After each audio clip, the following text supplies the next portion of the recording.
ابوه جده اللي ميتنا ومستشاريه.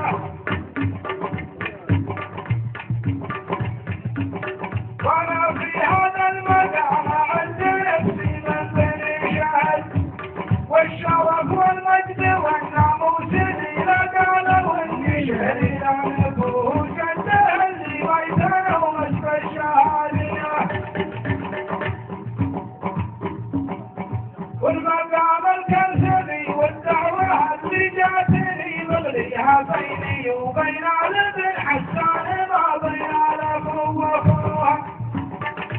جيت من نجد العلية مقدرية يا محافظ طارق ما عنيت ولا حضرت النال شان سعود بن حسان، حتى داولنك من ابن شهر وانا من دول باللحم العدني من خيرة اخوانك وباللحم